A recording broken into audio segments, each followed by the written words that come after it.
Moon Boy. Took me a little bit to get it out. I love Kirby, okay, but this is one bizarre title. Actually, not bizarre in a bad way. It's just strange. Used to have all the issues that I bought when I bought a big collection, and it has a dozen copies of each, and I had like a dozen number one, a dozen number two, you name it. I have since sold most of it except for a few number one left. The art inside with Mike Royer is an inker. Fantastic. I actually like the art a lot because it kind of remind me of the old Monster Day with Kirby, because this book is not of the current Earth time. It's I think it took place in like different. It's not Earth, but it's like maybe another planet similar to Earth with similar timeline that have dinosaur and caveman existing at the same time. So it's at least in the books it's mostly cave people and dinosaurs. So it's like a monster book. And as far as the art's concerned, it's it's great. It's fun. Uh, the dialogue kind of bizarre because you're talking about cave people, and this character, the Moon Boy. Um, you know, I don't hate it. Okay, it's one of those tough books to rate because I don't hate. On my scale of 1 to 5, 1 would be hate, 2 would be and so this fall in the 2 for Moon Boy and the dinosaur, the devil dinosaur, the red dinosaur. As for story, the same thing. It's a 2. A 4 out of 10, a very low mark for a Kirby creation. I heard recently something about Marvel relaunching or rebooting Devil Dinosaur. Let me know what's going on there. I'm not gonna waste my time even looking for it on the rack next time I go to the store. I just thought it was a bizarre concept. Is it any more bizarre than Sandman?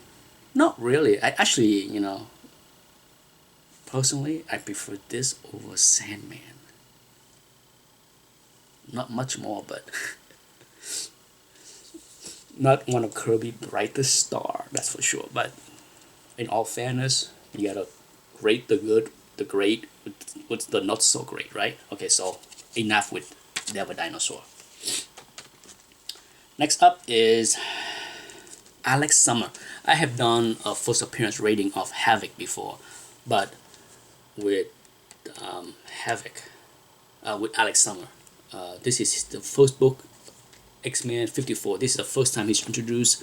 I actually like the story because you find out that Scott have a brother, and then I like the way the story kind of give you hints, a mystery that his brother perhaps possess some kind of special power with the living Pharaoh trying to do something, trying to harness that power.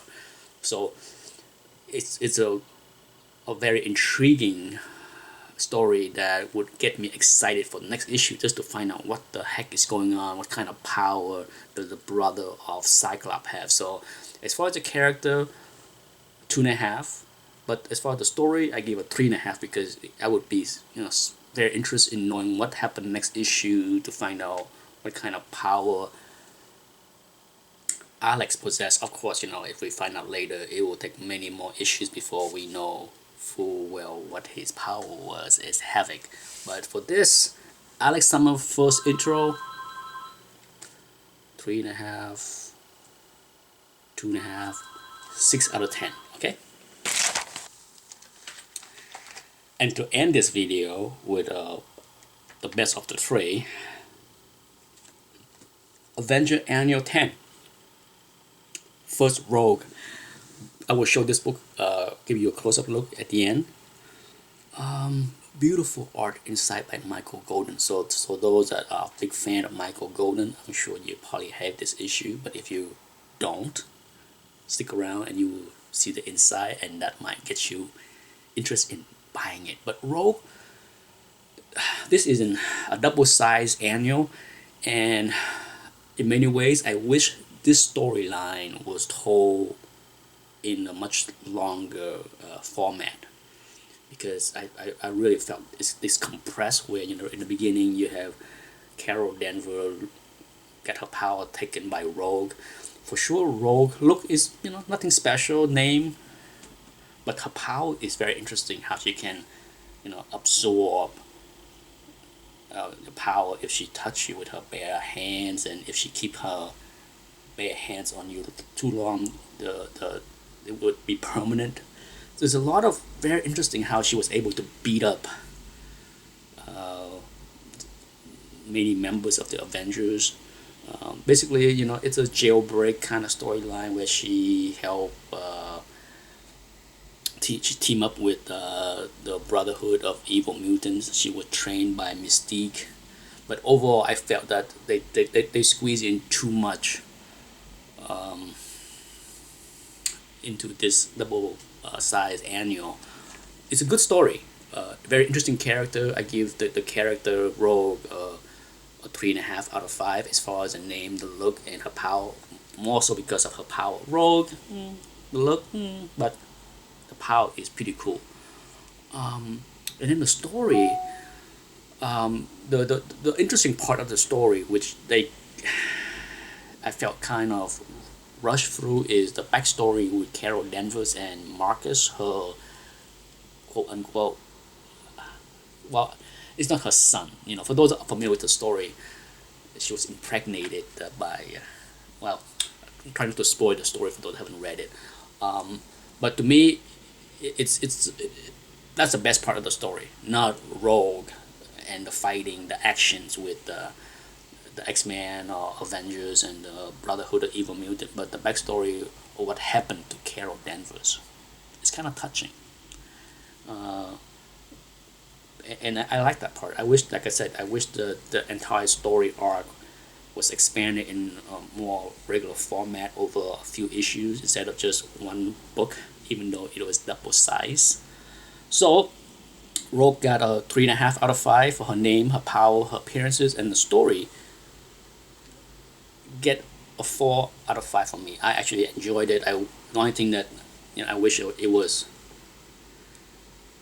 written in better detail over a longer format. So 7.5 out of 10 for the first appearance of Rogue. And that's it. Thanks for watching. Stick around if you want to see the inside of this book. Okay, bye. Okay, so here's a close-up look of Avengers Annual number 10. Here's my copy. Razor sharp book. I'm not a big fan of this cover. I wish it was a different cover. To me, it just too busy. But that's just my opinion. I over the years I just never had that much high opinion of that cover. But let's look inside. Yeah, beautiful work by Michael Golden. Michael Golden, is so unique, in my opinion.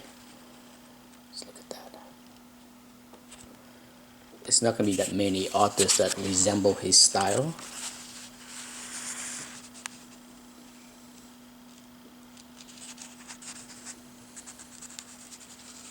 I liked it. I have always been a fan of Michael Golden.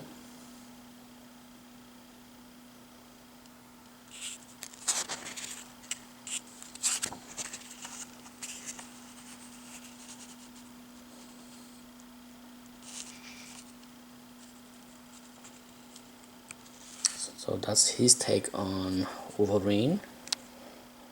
Very different from the way other people drew Wolverine at that point.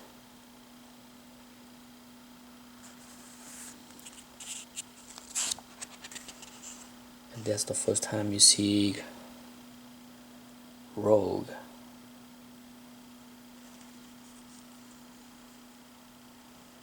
Just look at this awesome panel right here.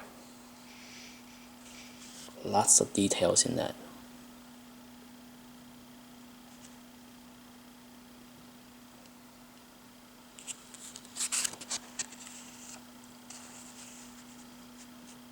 As you can see,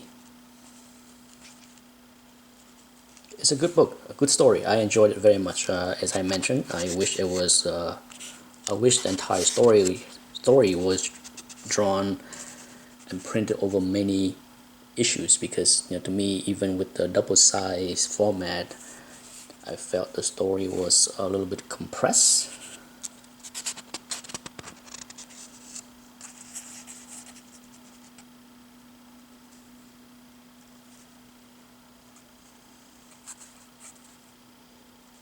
I like the way he drew Rogue. He did a good job giving Rogue her look.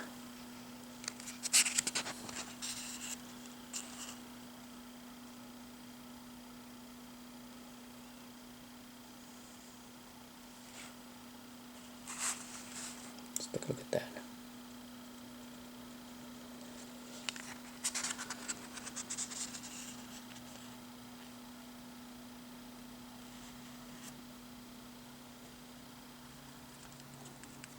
I like this look here of Beast.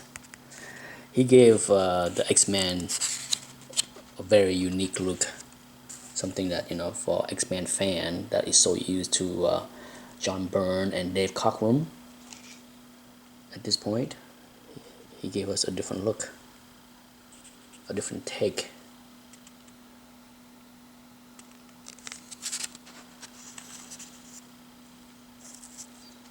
And you have the Brotherhood of Evil Mutant right here with its member.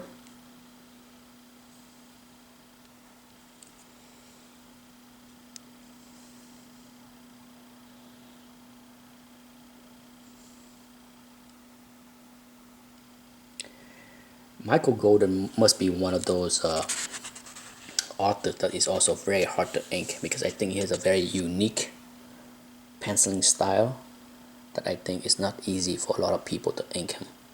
He may be one of those artists that are best ink his own work, in my opinion. But as you can see, great stuff. Great action.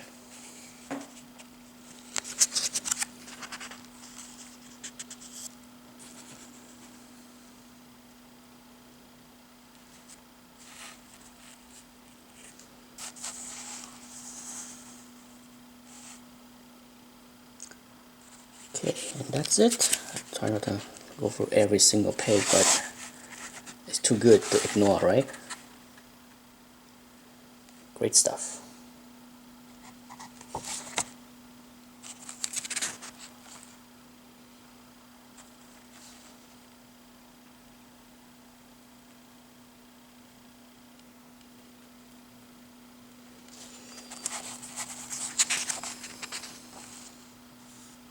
Okay, let's stop at this last page. Beautiful full page drawing right there. Scarlet Witch. Just awesome. And that's it. I hope you enjoyed the interior of this book. For those that haven't seen the inside, that's what it looked like, and that's the first appearance of Rogue. That's it. Thanks for watching. Bye.